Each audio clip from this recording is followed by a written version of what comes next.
What's up mga buttercup?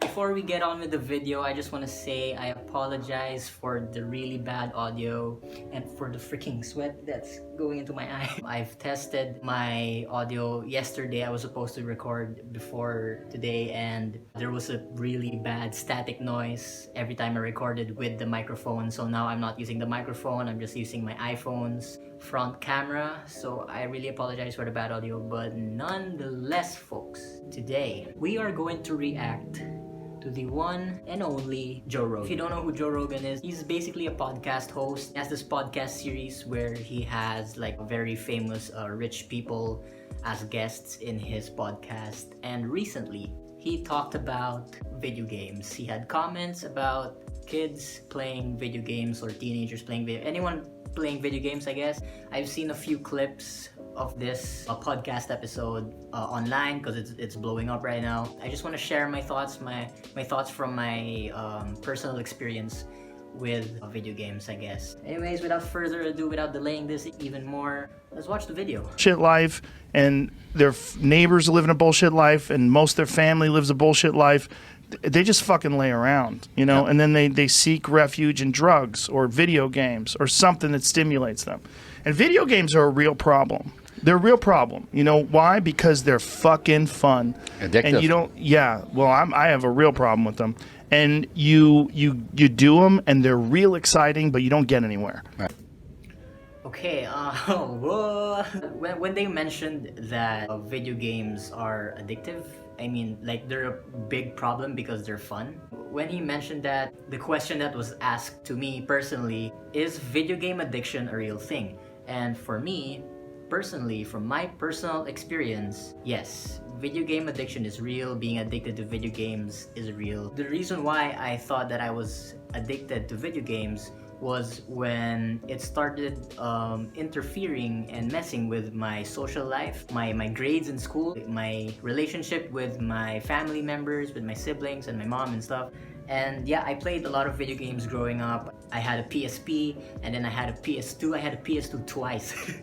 Because the first one broke and then bought another one and then it got broken too.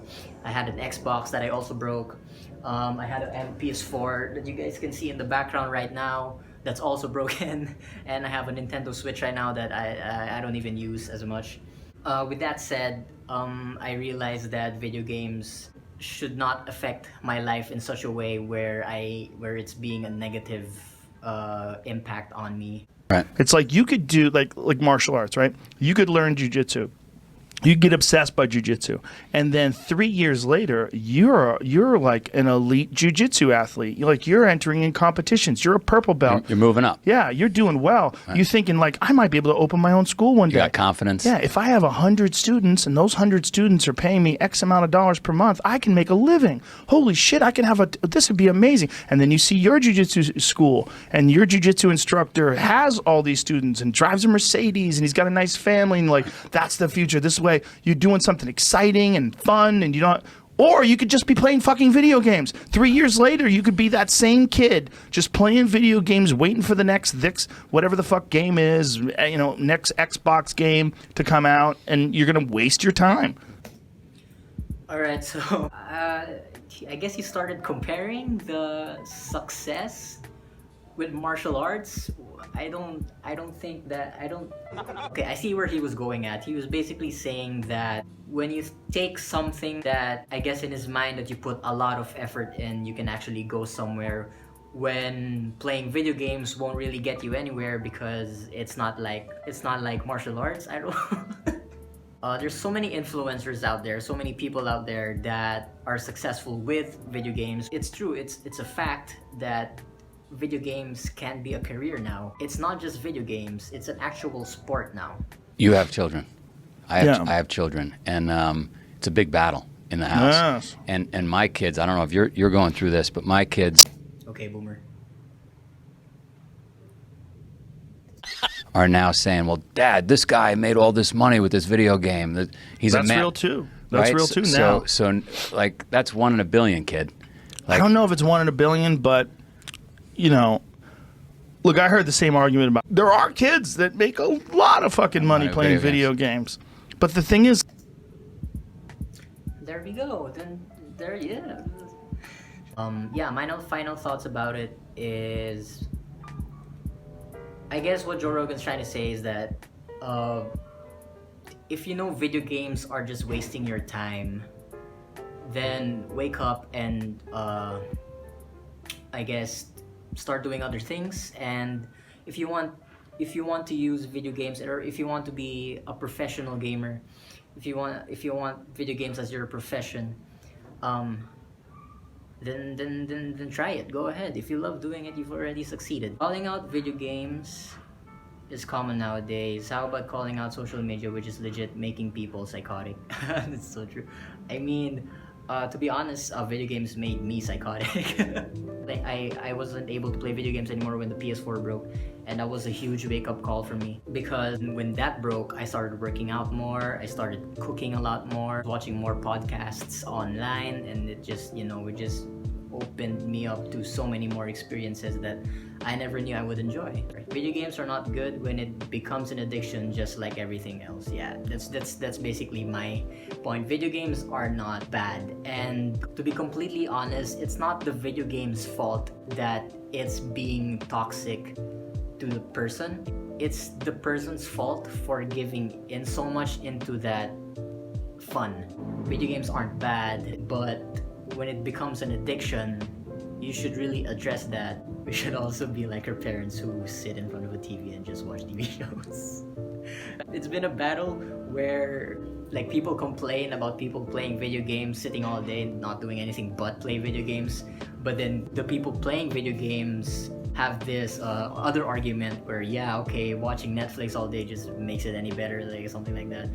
It's not Joe's fault. He doesn't know about Hunting Simulator 2020. Work until you die, no time for entertainment. You're wasting time if you're not making money. I mean, it depends what age you are, I guess. I mean, if you're in your 30s and you're just sitting there doing nothing and not making money at all, then it's a huge problem. A lot of people are being taught, a lot of people my age especially, are being taught that you're alone in this world, and that once you've reached a certain age, you're gonna work for yourself and yourself only. I don't really believe in that, because I was taught a different lesson, because I was taught that it's okay to ask for help and it's okay to be assisted.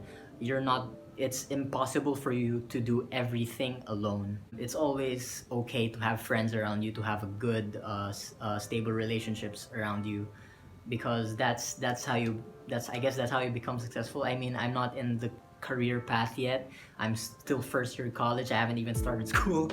But yeah, I mean, I guess that's just my thought on that certain subject, that you're never alone, it's okay to ask for help. I've listened to hundreds of hours of Joe's podcast over the years. It hasn't got me anywhere. So should I stop? Yeah, Joe, what's up with that, Joe? What's up with that, Joe? Come at me. I'm just joking.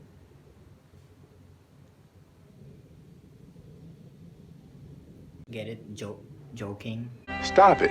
Anyways, you guys, thank you for watching this video. Thank you for taking time out of your life to click on this YouTube video. I just wanted to keep it short and simple. Wanted to get my thoughts out there regarding this thing.